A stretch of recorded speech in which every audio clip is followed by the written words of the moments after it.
A very pleasant good morning, dear readers. Welcome back to my channel, English Mentor. Today, we are going to analyze the editorial of 25th June. So let us start this editorial in detail.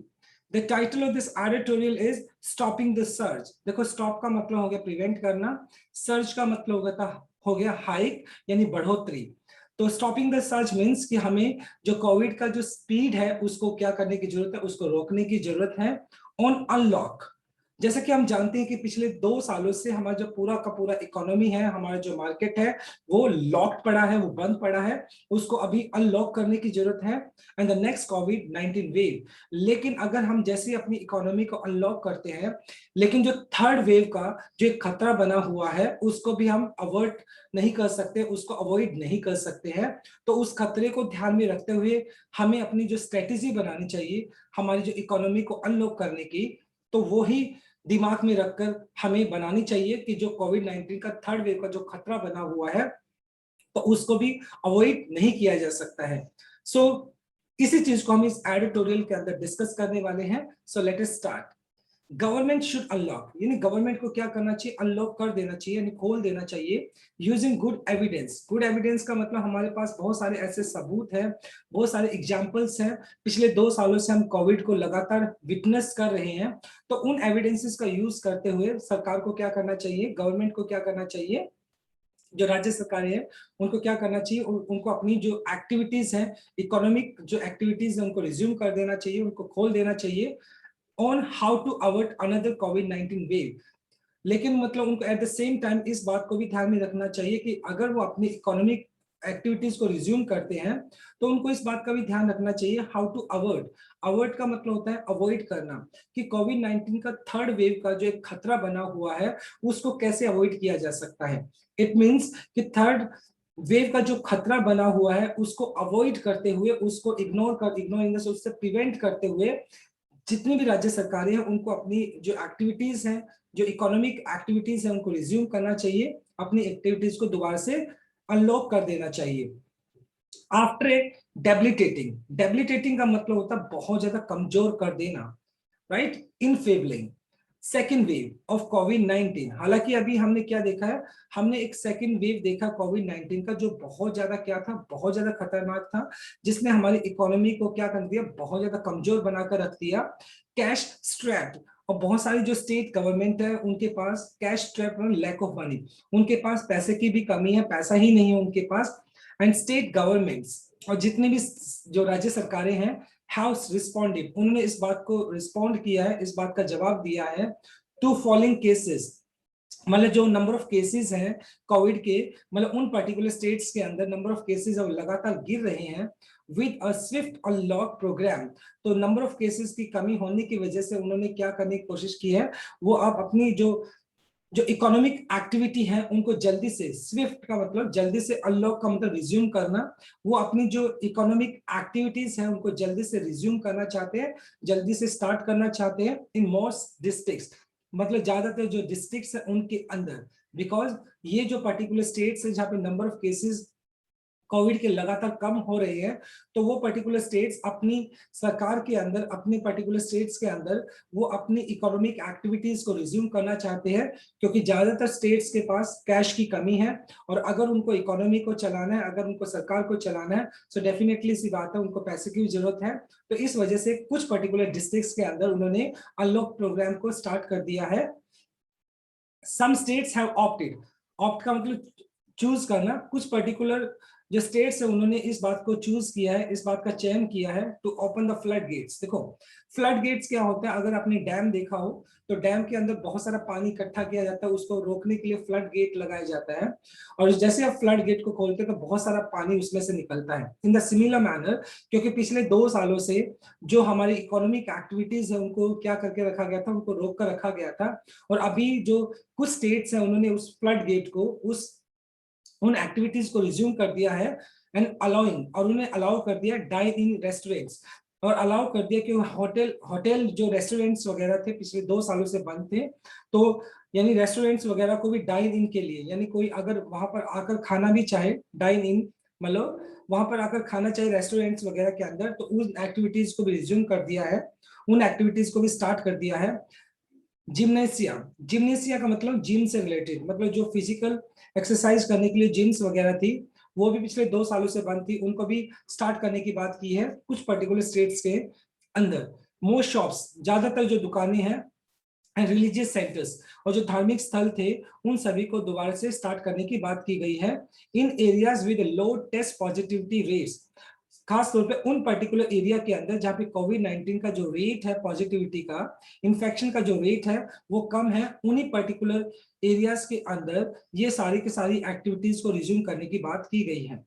Lockdown weary, weary का मतलब होता है tired, थका देना, victimise कर देना, या language, language का मतलब बहुत ज्यादा थका हुआ। लॉकडाउन ने क्या किया है, हर एक आदमी को, मतलब ऑब्वियस सी बात है, जो सिटीजन्स हैं उनको क्या किया, बहुत ज्यादा एग्जॉस्ट करके रख दिया, बहुत ज्यादा थका कर रख दिया है on their part. How grated, और मतलब लॉकडाउन की वजह से लोग बहुत ज्यादा क्या होंगे, एग्जॉस्टेड हो गए हैं, फ्रस्ट्रेटेड हो चुके हैं, एंड हाउ ग्रेटेड, और उन्होंने इस रिज्यूम को, और ये जो अनलॉक किया गया, उन्होंने इस अनलॉक को किस तरीके से एक्सेप्ट किया है, हाउ ग्रेटेड, उन्होंने ग्रीट किया, अभिनंदन किया इस अनलॉक का, एंड द रीओपनिंग, मतलब अब ये जो रीओपनिंग की जा रही है, एक्टिविटीज को दोबारा से स्टार्ट किया जा रहा है, वो लोग जो कोविड-19 की वजह से बहुत ज्यादा फ्रस्ट्रेट हो गए थे, उन्होंने क्या किया है, इस रीओपनिंग का ग्रीट किया है, उसका अभिनंदन किया है with road trips tourist centres, क्योंकि पिछले 2 सालों से वो घरों में बंधे हुए थे, बहुत ज्यादा फ्रस्ट्रेट थे, और उन्होंने इस रीओपनिंग का ग्रीट किया है, और अब लोग क्या है, टूरिस्ट सेंटर्स की तरफ जाने लग गए हैं, क्योंकि वो बहुत ज्यादा फ्रस्ट्रेट थे, और अपनी फ्रस्ट्रेशन को निकालने के लिए अब बहुत सारे लोग क्या है, अलग अलग जो टूरिस्ट सेंटर्स हैं, टूरिस्ट प्लेसेस हैं, वहां पर अभी क्या करने जा रहे हैं, विजिट करने जा रहे हैं। Even travelling across interstate borders, हालांकि मतलब अभी जब अनलॉक किया जा रहा है तो जो ट्रेवलिंग है वो इंटरस्टेट, एक दूसरे के साथ भी स्टार्ट हो गई है, यानी एक स्टेट से दूसरे स्टेट में जो आवाजाही थी उसके ऊपर भी कोई बैन नहीं है, तो एक स्टेट से दूसरे स्टेट के अंदर भी लोग जा सकते हैं। दिस इज नॉट सरप्राइजिंग, ये हैरानी वाली बात नहीं है, this is not surprising considering, इस बात को सोचते हो, इस बात को दिमाग में रखते हुए that the country has gone through weeks of anguish, anguish का मतलब एग्नी, एग्नी का मतलब होता है बहुत ज्यादा दुख दर्द, when death and misery, misery का मतलब सफरिंग, पीड़ा, pain, tears the lives of millions, तो ऑब्वियसली बात है, और ये बात सरप्राइजिंग भी नहीं है, क्योंकि पिछले 2 सालों से जो कोविड ने अपना कहर ढाया है, तो उसमें क्या हुआ, लोगों को मतलब बहुत हफ्तों तक, 2-2 साल तक अगर बात की जाए, तो उनको एंग्विश का सामना करना पड़ा, उनको एग्नी, तो उस दर्द का सामना करना पड़ा, बहुत सारे लोग मारे गए, एंड मिजरी टर्स, और उनकी जिंदगियों में मतलब जो हार्डशिप थी, जो बहुत ज्यादा दुख दर्द था, उसने बहुत सारे लोगों की जान ले ली, टर्स द लाइव्स ऑफ मिलियंस, और बहुत सारे जो लोग हैं उस कोविड-19 के इम्पैक्ट से क्या हुए हैं, उस कोविड-19 के जो जो प्रभाव है उससे इम्पैक्ट पड़ा उनकी लाइफ के ऊपर, और वो दुख दर्द के अंदर रहे हैं। पिछले 2 सालों से लोगों ने सिर्फ दुख को ही देखा है, एंड अब अगर रिज्यूम किया जाता है एक्टिविटीज को, तो कहीं ना कहीं लोगों के लिए एक खुशी की बात है कि एटलीस्ट वो अपनी एक्टिविटीज को रीस्टार्ट कर सकते हैं, इकोनॉमिक रीस्टार्ट हो जाएगी, अगर कुछ लोग जॉब्स लेस हैं वो अपनी जॉब को स्टार्ट कर पाएंगे, कुछ लोगों के बिजनेस बंद पड़े हैं वो अपने बिजनेस को स्टार्ट करेंगे, but at the same time one thing should be kept in mind, एक चीज को दिमाग में जरूर रखना होगा कि अभी भी कोविड-19 का थर्ड वेव का खतरा बना हुआ है, लेकिन अगर अगर हम ये एक्टिविटीज को रिज्यूम करते हैं, ये इस कंडीशन पे ही कर सकते हैं कि हमें जो कोविड-19 का जो थर्ड वेव बना है उसको हमें प्रिवेंट करना है, उसको रोकना है। ऐसा नहीं है कि हम अपनी एक्टिविटीज को स्टार्ट करें और आने वाला जो थर्ड वेव है उसको इन्विटेशन दे, और जो थर्ड वेव है वो सेकंड वेव से भी कहीं ज्यादा खतरनाक ना हो जाए, राइट। तो ये हमारा फर्स्ट स्लाइड था। Now let us discuss some grammar concept. देखिए, सबसे पहले शुड अनलॉक, शुड आपका एक मॉडल वर्ब हो गया, और उसके बाद आपने अनलॉक V1 यूज किया। मॉडल वर्ब हमेशा अपने साथ एक बेस फॉर्म लेकर चलता है, टू अवर, 2 + V1 जो कि आपका इंफिनिटिव केस हो गया। देखो सेकंड वेव आपका नाउन हो गया, तो ये डेबिलिटेटिंग आपका V1 + ing जो कि प्रेजेंट पार्टिसिपल हो गया, जो कि एडजेक्टिव की तरह काम कर रहा है। हैव रिस्पोंडेड, हैव के बाद आपने वर्ब का थर्ड फॉर्म यूज कर लिया जो कि आपका प्रेजेंट परफेक्ट हो गया। द रीओपनिंग, देखो यहाँ पे आपने क्या होगा ना, V1 + ing जो कि जीर्ण आपने यूज किया है, जो कि नाउन की तरह काम कर रहा है। एंटर्स, यहाँ पर आपने V2 पास्ट इंडेफिनाइट यूज कर लिया, right. The deja vu moment, देखो डेजा वू मोमेंट कौन सा होता है? Deja vu moment. एक ऐसा मोमेंट होता है the experience of thinking that a new situation had occurred before. Generally कई बार हम एक ऐसे एक्सपीरियंस के अंदर होते हैं, जनरली हमारे सामने कुछ ऐसी चीजें घटित होती है, मानो इस तरह का इंसिडेंस हमने ऑलरेडी विटनेस किया हुआ है, इस तरह का इंसिडेंस हमारे साथ ऑलरेडी हो चुका है। Worryingly similar to the misplaced optimism. और अभी फिलहाल वही सिचुएशन हमारे सामने दोबारा से आके खड़ी हो गई है, वरिंगली चिंता के साथ, similar to the misplaced optimism. देखो मिसप्लेस्ड का मतलब हो गया मिसलेड, एंड ऑप्टिमिज्म का मतलब होप, जो आशा थी, following the first wave. First wave को ध्यान में देखो, देखो फर्स्ट वेव जब आया था तो फर्स्ट वेव के बाद जैसे फर्स्ट वेव का इंपैक्ट इतना ज्यादा नहीं था, तो हमारा जो था मिसप्लेस कैलकुलेशन थी, एक तरह से मिसप्लेस्ड ऑप्टिमिज्म था। लेकिन मतलब जो फर्स्ट वेव हुई, उस फर्स्ट वेव के बाद जो कोविड-19 का जो एक जो प्रिकॉशन रखना चाहिए था लोगों को, वो उस तरीके से फॉलो नहीं किया गया। और एज अ रिजल्ट हमने अभी देखा कि किस तरीके सेकेंड वेव ने पूरे के पूरी इंडिया को हिलाकर रख दिया, कोलैप्स करके रख दिया, और बहुत सारे लोगों की जान चली गई।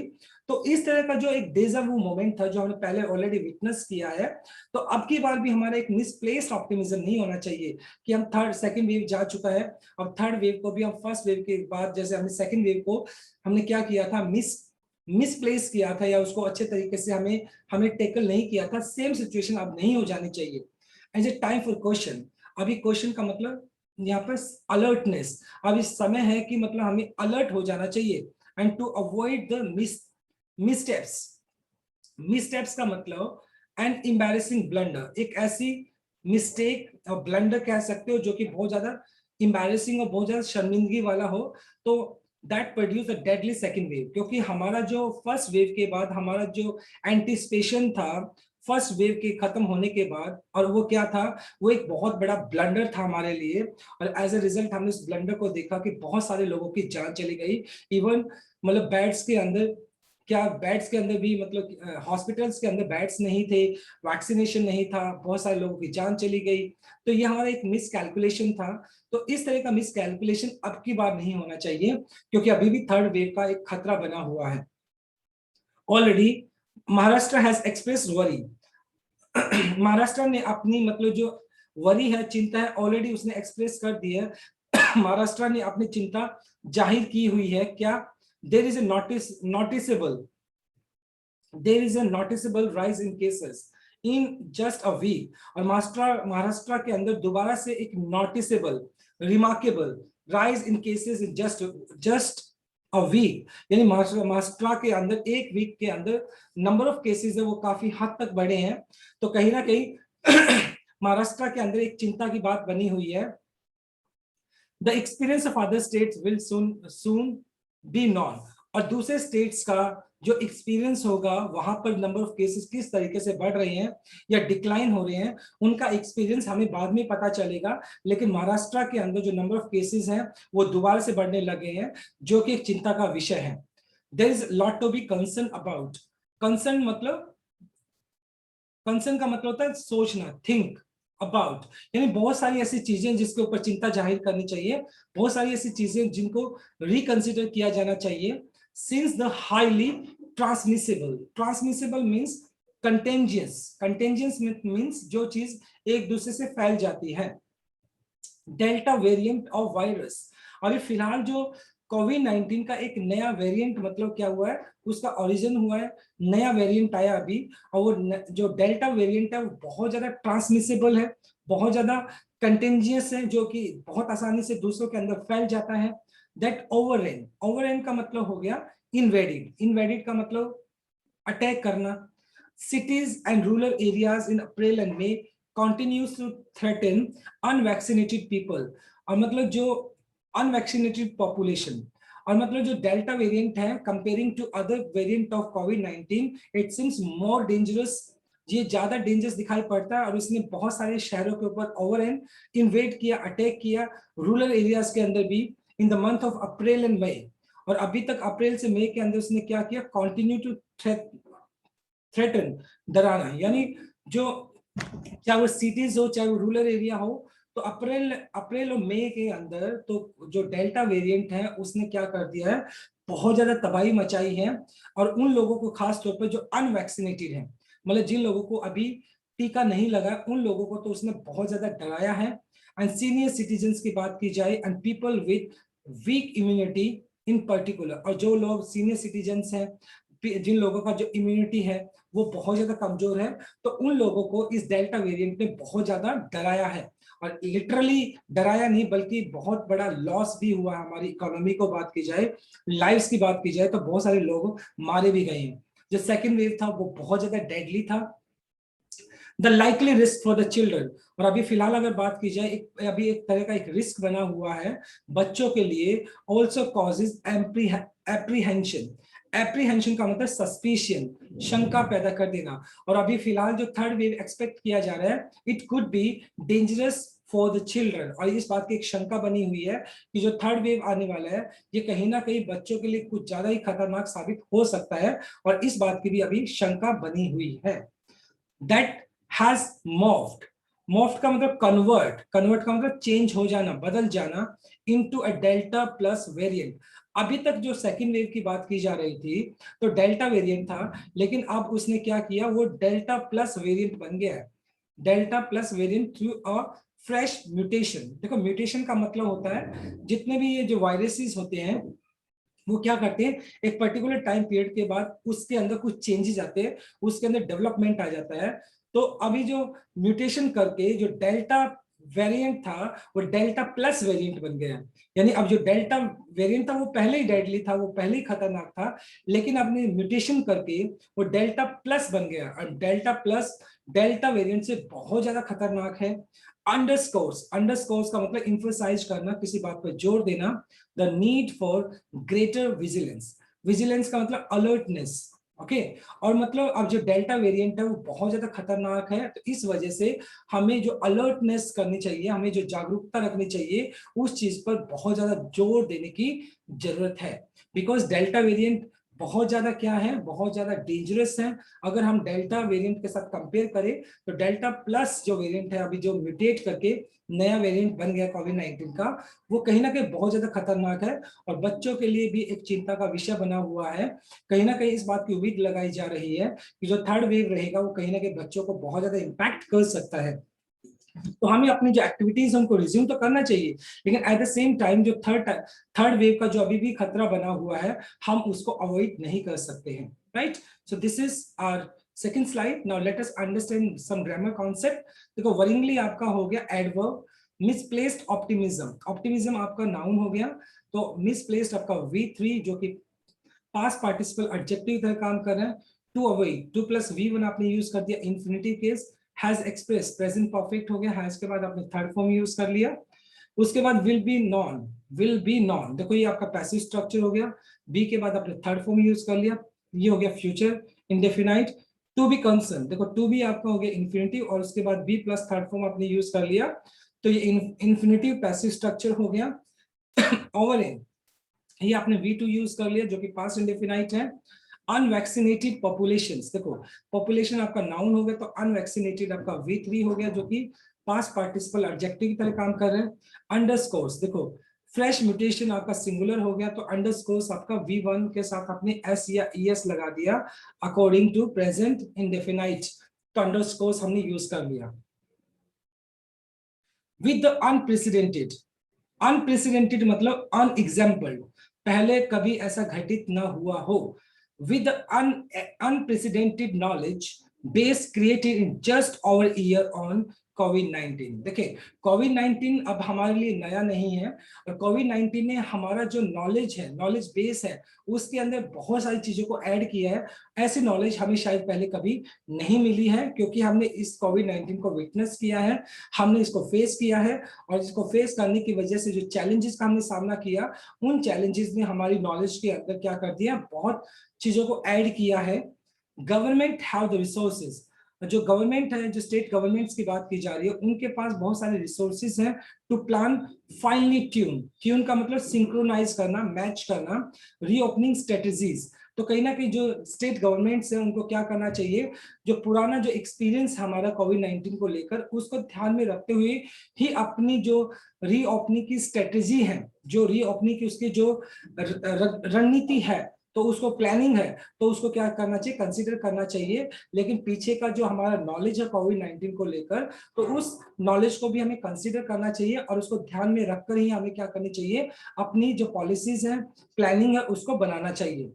द करंट कॉन्सेंसस, कॉन्सेंसस का मतलब होता है एग्रीमेंट या फिर जिसको आप कॉन्सेंट बोल सकते हैं। जो फिलहाल का जो the current consensus on preventing spread as WHO points out। और फिलहाल अगर बात की जाए कॉन्सेंसस की मतलब होगी सहमति ऑन प्रिवेंटिंग स्प्रेड, प्रिवेंटिंग का तो रोकना, स्प्रेड कोविड-19 का जो प्रभाव है, जो फैलाव है, उसको रोकने के लिए as WHO point out, WHO ने पॉइंट आउट किया है is to avoid the 3CS। तो WHO ने एक सजेशन दिया है कि 3CS यानी 3 ऐसे CS है, CS का मतलब आगे बताएगा कि हमें इन 3 CS को हमें क्या करना पड़ेगा, प्रिवेंट करना पड़ेगा, इन चीजों से हमें रोकना पड़ेगा जिससे कोविड-19 का जो स्प्रेड है उसको रोका जा सके। वो कौन से 3C हैं जिनको रोकना चाहिए? एक तो क्राउडेड प्लेस यानी भीड़ भाड़ वाले जो इलाके हैं उनको रोकना, वहां पर भीड़ नहीं होनी चाहिए। क्लोज कॉन्टेक्ट सेटिंग मतलब जहां पर लोग एक दूसरे के साथ बहुत ज्यादा क्लोज कॉन्टेक्ट, जहां पर एक दूसरे के साथ बहुत क्लोजली लोग एक दूसरे के साथ बैठे हुए हैं। And confined and enclose spaces, confined मतलब लिमिटेड हो गया, एंड इनक्लोज मतलब जो बंद पड़े जो स्पेसेस है, तो वहां पर हमें क्या करना पड़ेगा, वहां पर हमें मतलब गैदरिंग को रोकना पड़ेगा। अदरवाइज पॉसिबिलिटी है कि कोविड-19 का ट्रांसमिशन हो जाए और ये जो कोविड-19 है वो दोबारा से स्प्रेड होने लग जाए। तो कहीं ना कहीं WHO ने भी इस बात को कंसीडर किया है कि हमें क्राउडेड प्लेस हो गया, क्लोज कॉन्टेक्ट सेटिंग प्लेस हो गई, कन्फाइंड एंड इनक्लोज जो स्पेसेस है वहां पर गैदरिंग को अवॉइड करना चाहिए। द इंटरसेक्शन, देखो इंटरसेक्शन का मतलब होता है वैसे चौराहा जिसको बोल सकते हैं आप। A point where lines intersect मतलब एक ऐसी जगह है जहां पर मान लो अलग अलग रोड है वहां पर आकर मिल जाते हैं। In the intersection of these the most dangerous, और मान लो ये सारी के सारी जो चीजें हैं, क्राउडेड प्लेसेस है, क्लोज कॉन्टेक्ट सेटिंग है, कन्फाइंड एंड इनक्लोज स्पेसेस है, अगर ये एक जगह पे आकर मिलते हैं द मोस्ट डेंजरस, तो ये जो मतलब सिचुएशन होगी वो बहुत ज्यादा खतरनाक हो जाएगी। And relaxation given by the some states, और वैसे भी अगर बात की जाए तो कुछ स्टेट्स ने क्या किया है, अभी कोविड के नंबर ऑफ केसेस को देखते हुए उन्होंने क्या किया है, अपने पर्टिकुलर डिस्ट्रिक्ट्स के अंदर जो इकोनॉमिक एक्टिविटीज हैं उनको थोड़ा बहुत रिलैक्सेशन दिया है, वो अपनी एक्टिविटीज को स्टार्ट कर सकते हैं। Will fall with in this red zone, और वो पर्टिकुलर स्टेट्स मतलब अगर वो इस तरह की चीजों पे ध्यान नहीं देंगे, अगर वो प्रिकॉशन नहीं रखेंगे, crowded place, close contact setting, confined and enclose spaces के अंदर अगर गैदरिंग होगी, तो डेफिनेटली सी बात है जो कोविड का ट्रांसमिशन है वो पॉसिबल दोबारा से बढ़ जाए। और ये जो पर्टिकुलर स्टेट जिन्होंने अभी फिलहाल रिलैक्सेशन दिया है वो शायद रेड जोन के अंदर दोबारा से आ जाए, दोबारा से शायद वो एक हॉटस्पॉट बन जाए कोविड के स्प्रेड का। Dine in restaurant culture programs shops and social events in enclose spaces, dine in restaurant के अंदर जाकर खाना खाना, कल्चर जो परफॉर्मेंसेस है, प्रोग्राम्स है, शॉप्स हैं, दुकानें हैं, सोशल इवेंट्स है, जो सामाजिक जो मतलब इवेंट्स होते हैं, इनक्लोज स्पेसेस जो बंद कमरे वगैरह के अंदर शादी वगैरह या कुछ भी ऐसे जो पार्टीज होती है, सोशल जो गैदरिंग होती है, तो इन सारी चीजों को मतलब कंसीडर करना चाहिए, तो इन चीजों को अवॉइड करना चाहिए। अदरवाइज मतलब जो स्टेट्स फिलहाल जिन्होंने अभी अपनी एक्टिविटीज को रिज्यूम किया है, नंबर ऑफ केसेस वहां पर कम अभी रिकॉर्ड किए जा रहे, रिपोर्ट किए जा रहे हैं, अगर वो इस तरह चीजों को कंसीडर नहीं करेंगे तो पॉसिबली हो सकता है कि वो हॉटस्पॉट बन जाए, रेड जोन के अंदर आ जाए और दोबारा से वहां पर ट्रांसमिशन ज्यादा तेज से बढ़ने लग जाए, ज्यादा गति से बढ़ने लग जाए। और सिग्निफिकेंट, सिग्निफिकेंट का मतलब remarkable, a good number of people, एक मतलब अच्छी संख्या कह सकते हैं लोगों की, are willing to wear unwilling to wear mask. अभी लोग क्या है, मास्क पहनकर भी बहुत ज्यादा फैड अप हो चुके हैं, पिछले 2 सालों से लगातार वो मास्क पहन रहे हैं। और अभी एक बहुत बड़ा नंबर ऐसा है लोगों का जो कि मास्क पहनना ही नहीं चाहते हैं। अदेयर टू डिस्टेंसिंग, मतलब अदेयर, अदेयर का मतलब पालन करना होता है, अबाइड बाय, और वो सोशल डिस्टेंसिंग को भी फॉलो नहीं करते हैं, क्योंकि पिछले 2 सालों से सोशल डिस्टेंसिंग और मास्क वगैरह को लगातार वो क्या कर रहे हैं, पहन रहे हैं, सोशल डिस्टेंसिंग को मेंटेन कर रहे हैं। तो एक बहुत बड़ा नंबर ऐसा है जो इन चीजों से अब फेड अप हो चुका है। एंड मेकिंग इट डिफिकल्ट, अब making it difficult to stop transmission. और अगर लोग मतलब सोशल डिस्टेंसिंग को फॉलो नहीं करेंगे, मास्क नहीं पहनेंगे, तो ये जो ट्रांसमिशन है कोविड-19 का जो फैल रहा है, इसको रोकना बड़ा मुश्किल हो जाएगा, इंक्लूडिंग ऑन ट्रेन्स। मतलब खास तौर पे ज्यादातर लोग जो ट्रेन्स के अंदर देखे जा रहे हैं, बसेस के अंदर देखे जा रहे हैं, लोग क्या करें, ना तो सोशल डिस्टेंसिंग को फॉलो कर रहे हैं और ना ही वो मास्क को पहन रहे हैं। अगर लोग सोशल डिस्टेंसिंग को मेंटेन नहीं करेंगे और मास्क को नहीं पहनेंगे, तो जो कोविड-19 का जो ट्रांसमिशन है उसको रोकना बड़ा मुश्किल हो जाएगा।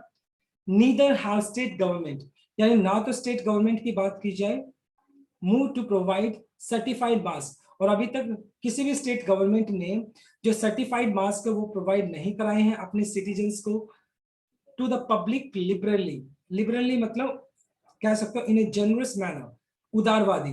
मतलब कहीं ना कहीं स्टेट गवर्नमेंट की बात की जाए, कोई भी स्टेट गवर्नमेंट ने अपने जो सिटीजन है उस पर्टिकुलर स्टेट के जो निवासी हैं उन लोगों को जो सर्टिफाइड मास्क होने चाहिए थे, वो सर्टिफाइड मास्क अभी तक डिस्ट्रीब्यूट नहीं किए हैं, वो प्रोवाइड नहीं कराए हैं। And to be able to insist, और उसके बाद अगर वो प्रोवाइड कराए ना, अगर मान लो सर्टिफाइड मास्क प्रोवाइड कराए राज्य सरकारें, तभी वो इंसिस्ट कर सकती है। इंसिस्ट करने का मतलब फोर्स करना, दैट दे बी बॉर्न। मतलब अगर मतलब सर्टिफाइड मास्क अगर प्रोवाइड कराए जाते हैं सरकार द्वारा अपने सिटीजन्स को, तभी राज्य सरकारें लोगों को क्या कर सकती है, इंसिस्ट कर सकती है, फोर्स कर सकती हैं कि वो मास्क को पहने। तो पहले क्या करना पड़ेगा, राज्य सरकार को सर्टिफाइड मास्क को क्या करना पड़ेगा, डिस्ट्रीब्यूट करना पड़ेगा पब्लिकली, तभी लोगों से इस बात की एक्सपेक्ट किया जा सकता है कि वो इन मास्क को पहने, क्योंकि तभी मतलब सरकार उनको इंसिस्ट कर सकती है मास्क पहनने के लिए, right. So this is our third slide. Now let us discuss some grammar concept. देखो, नॉलेज आपका नाउन हो गया, और नाउन से पहले आपको अनप्रेसिडेंटेड दिया गया है जो कि V3 हो गया, जो कि आपका पास्ट पार्टिसिपल एडजेक्टिव की तरह यूज हुआ है। क्रिएटेड आपका V2 हो गया जो कि पास्ट इंडेफिनाइट है आपका। रीओपनिंग स्ट्रेटजीज आपकी नाउन हो गए, तो रीओपनिंग आपका V1 प्लस ING जो कि प्रेजेंट इंडेफिनाइट, जो कि आपका प्रेजेंट पार्टिसिपल है, एडजेक्टिव की तरह काम कर रहा है। ऑन आपका प्रेपोजिशन हो गया, प्रेपोजिशन के बाद आपने प्रिवेंटिंग यूज कर लिया, V1 प्लस ING जो कि जेरेंट है। क्राउडेड, कन्फाइंड, इनक्लोज्ड, ये सारे के सारे क्या है आपके V3 हैं, जो कि पास्ट पार्टिसिपल एडजेक्टिव की तरह काम कर रहे हैं। सर्टिफाइड मास्क, ये देखो मास्क भी आपका नाउन हो गया, तो सर्टिफाइड आपका V3 पास्ट पार्टिसिपल एडजेक्टिव की तरह काम कर रहा है। एंड बी वन, ये आपका देखो ये पैसिव स्ट्रक्चर हो गया, बी के बाद आपने वीआर का थर्ड फॉर्म यूज कर लिया, राइट। तो ये आपका पैसिव स्ट्रक्चर हो गया। So this is our third slide. Now let us discuss the last slide. अब बात की जा रही है जो इंश्योरेंस सेक्टर है, इंश्योरेंस एंड बैंकिंग सेक्टर्स। जो इंश्योरेंस सेक्टर है, बैंकिंग सेक्टर है, हैव मेड स्लो प्रोग्रेस, और उसके अंदर भी बहुत कम प्रोग्रेस दिखाई दी है इन इनेबलिंग। इनेबल का मतलब करना था किसी चीज को लागू करना, employees to work from home using real time platforms. अभी मतलब क्या है, जो बैंक्स वगैरह है या जो बैंकिंग सेक्टर से अभी तक जो उनके एम्प्लॉइज थे वो कहाँ पे काम कर रहे थे, वर्क फ्रॉम होम कर रहे थे। लेकिन अब उन्होंने भी क्या किया है, धीरे धीरे अपने एम्प्लॉइज को ऑफिस में बुलाना स्टार्ट किया है। And that can reduce crowding in offices, और इससे मतलब अगर ऑब्वियस सी बात है, that can reduce crowding in offices. देखिए, made slow progress in enabling employees to work from home, right. तो अभी सॉरी यहाँ पर क्या किया है, अभी मतलब जो बैंकिंग सेक्टर्स हैं और जो इंश्योरेंस सेक्टर्स हैं उन्होंने भी थोड़ी बहुत प्रोग्रेस की है, और उन्होंने अपने जो एम्प्लॉइज हैं उनको घर से ही काम करने के लिए बोला है, वर्क फ्रॉम होम। वो अपने घर से ही काम करे using real time platforms that can reduce crowding in offices. अगर मतलब वो ऑफिस के अंदर जाके काम करेंगे तो वहां पर भीड़ होने के चांसेस है और ट्रांसमिशन फैलने के ज्यादा चांसेस हो जाते हैं। तो इस वजह से जो इंश्योरेंस और बैंकिंग सेक्टर्स हैं उन्होंने अपने एम्प्लॉइज को मतलब अभी क्या क्या इंस्ट्रक्शंस दिए हैं कि वो अपना वर्क फ्रॉम होम करे, घर से ही अपने काम को स्टार्ट रखे, अपने काम को करते रहें। इट इज क्लियर, ये साफ साफ दिखाई पड़ता है, it is clear that until vaccine are freely available, जब तक कि जो वैक्सीन है वो आसानी से अवेलेबल नहीं होती है हर एक इंडिविजुअल के लिए, एंड कवर एवरी इंडिविजुअल, और हर एक इंडिविजुअल को वैक्सीनेट नहीं किया जाता है, उसको टीका नहीं लगाया जाता है, द इकोनॉमी कैन रीओपन, तब तक इकोनॉमी को खोला जा सकता है विद ए मॉडिकम ऑफ सेफ्टी। मॉडिकम का मतलब होता है पार्शली, आंशिक, थोड़ा बहुत सेफ्टी मेजर्स को फॉलो करते हुए। यानी जब तक कि हर एक इंडिविजुअल को वैक्सीन नहीं लगती है तब तक इकोनॉमी को पार्शली खोला जा सकता है, आंशिक खोला जा सकता है, पूरा उसको नहीं खोला जा सकता है, सेफ्टी मेजर्स को ध्यान में रखते हुए। Only with strong leadership. और मतलब अगर हमें जो इकोनॉमी है उसको चलाने के लिए हम अपना जो मतलब जो हमारा जो इकोनॉमी है उसको कंप्लीटली तो ओपन नहीं कर सकते हैं, राइट, उसको पार्शली ही ओपन कर सकते हैं। और इसके अंदर हमें एक स्ट्रॉन्ग लीडरशिप, एक बहुत ही एक कड़ा नेतृत्व की जरूरत होगी। A record vaccination rate on a given day may encourage more people to come forward to be immunized। अभी फिलहाल की बात की जाए, पिछले हफ्ते ही इंडिया ने क्या किया, 8.6 मिलियन डोजेस मतलब एक दिन के अंदर क्या किया है, उन्होंने इनएक्यूलेशन किया था, यानी इंजेक्ट किया था, जो कि अपने आप में एक रिकॉर्ड है। और एक इतना बड़ा रिकॉर्ड सेट करना ये क्या कर सकता है, लोगों को इंकरेज करेगा, प्रोत्साहित करेगा कि ज्यादा से ज्यादा लोग वैक्सीनेशन के लिए आगे आए टू बी इम्यूनाइज्ड। इम्यूनाइज्ड का मतलब उनको जो इम्यून सिस्टम है उनको क्या किया जा सके, प्रोटेक्ट किया जा सके। But there are not enough doses. लेकिन प्रॉब्लम तो ये है कि मतलब हमारे पास जो डोजेस की अवेलेबिलिटी है वो भी कम है। एंड डाटा शो, और ये डाटा इस बात को दिखाता है, rural areas are doing badly. जो रूरल एरिया है, जो गांव वाला जो क्षेत्र है, विलेजेस के अंदर जो वैक्सीनेशन प्रोग्राम जिस स्पीड से चलना चाहिए था वो उस तरीके से नहीं चल रहा है कंपेयर टू द सिटीज। शहर के अंदर लोग ज्यादा वैक्सीनेशन को करा रहे हैं, शहर के अंदर लोग इंजेक्शन भी लगवा रहे हैं कोविड के, लेकिन गांव के अंदर अभी भी एक मिसकंसेप्शन बनी हुई है, गांव के लोगों के अंदर अभी भी डिस्ट्रस्ट बना हुआ है वैक्सीनेशन को लेकर। तो इस वजह से जिस स्पीड से वैक्सीनेशन गांव के अंदर चलना चाहिए था उस स्पीड से वो नहीं चला है। अगर हम सिटीज के साथ कंपेयर करें, even for the first dose, गांव के अंदर फर्स्ट डोज के जो नंबर ऑफ केसेस हैं जिनको इंजेक्शन दिया गया वो भी बहुत कम है। The centre is cautious. Cautious का मतलब बहुत ज्यादा अलर्ट होना दिस टाइम। और इस बार जो सेंट्रल गवर्नमेंट है वो बहुत ज्यादा सतर्क है। वार्निंग ऑफ थर्ड वेव, और फिलहाल जो थर्ड वेव का जो एक वार्निंग दे, चेतावनी है कि अभी भी थर्ड वेव का जो खतरा बना हुआ है। बट द इंपेरेटिव और द नेसेसिटी, जरूरी is to open window of activity gradually. देखो मतलब जो फिलहाल जो सेंटर है वो इस बात को लेकर बहुत ज्यादा गंभीर बनी हुई है, बहुत ज्यादा सतर्क है। यस, जो थर्ड वेव है उसका खतरा बना हुआ है, लेकिन जो एक्टिविटीज है उसके जो खिड़कियां हैं, जो एक्टिविटीज है उनकी जो खिड़कियां हैं उनको ग्रेजुअली धीरे धीरे खोलने की जरूरत है, क्योंकि ये जरूरत बन चुकी है, इंपेरेटिव नेसेसिटी है कि हमें अपनी अगर एक्टिविटीज को रिज्यूम करना ही पड़ेगा, क्योंकि अगर हमें अपनी इकोनॉमी को चलाना है तो उन एक्टिविटीज को ग्रेजुअली धीरे धीरे स्टार्ट करना पड़ेगा without dropping the ball on safety. मतलब without dropping the ball on the safety मतलब without compromising the safety measures. बिना सेफ्टी मेजर्स को कॉम्प्रोमाइज किए बिना, मतलब बिना सेफ्टी मेजर्स के साथ कॉम्प्रोमाइज किए हमें अपनी जो एक्टिविटीज हैं, जो इकोनॉमी को रीस्टार्ट करने की बात की जा रही है, मार्केट को रीस्टार्ट करने की बात की जा रही है, तो हम वो हमारे लिए जरूरत बनी हुई है। लेकिन जो थर्ड वेव का जो खतरा बना हुआ है हम उन सेफ्टी मेजर्स के साथ कॉम्प्रोमाइज नहीं कर सकते हैं। उन सेफ्टी मेजर्स को फॉलो करते हुए ही हमें अपनी जो इकोनॉमी है उसको रिज्यूम करना चाहिए, उसको स्टार्ट करना चाहिए। तभी हम इस थर्ड वेव का जो खतरा बना हुआ है उसको हम प्रिवेंट कर सकते हैं। एट द सेम टाइम जो हमारा इकोनॉमी इतना ज्यादा वीक हो चुका है उसको थोड़ा बहुत स्ट्रेंथन किया जा सकता है, उसको मजबूत किया जा सकता है, right. Now let us discuss some grammar concept. सबसे पहले हाउ मेड, देखो आपका प्रेजेंट परफेक्ट हो गया, हैव के बाद आपने थर्ड फॉर्म यूज कर लिया, इन आपका प्रेपोजिशन हो गया, प्रेपोजिशन के बाद इनेबल के साथ आपने इनेबलिंग कर दिया, V1 प्लस आईएनजी जो कि जीरेंड है आपका। कैन आपका मॉडल वर्ब हो गया, मॉडल वर्ब के बाद आपने रिड्यूस यूज कर लिया जो कि बेस V1 आपने यूज किया है। गिवन का मतलब था कंसीडर करना, गिवन डे, देखो वैसे अगर बात करता हूं डे आपका नाउन हो गया तो गिवन आपका V3 पास्ट पार्टिसिपल एडजेक्टिव था यूज किया जा रहा है। टू बी इम्यूनाइज्ड, देखो टू बी आपका इन्फिनिटिव केस हो गया और बी इम्यूनाइज्ड V3 हो गया आपका जो कि इन्फिनिटिव पैसिव स्ट्रक्चर हो गया। टू ओपन ये भी आपका इन्फिनिटिव हो गया, 2 प्लस V1 आपने यूज कर लिया। विदाउट आपका प्रेपोजिशन हो गया, प्रेपोजिशन के बाद आपने ड्रॉप के साथ V1 प्लस आईएनजी ड्रॉपिंग कर दिया जो कि आपका जीरेंड है, जो कि नाउन की तरह यूज किया गया है, right. So my dear readers, this is all about from my side for the day.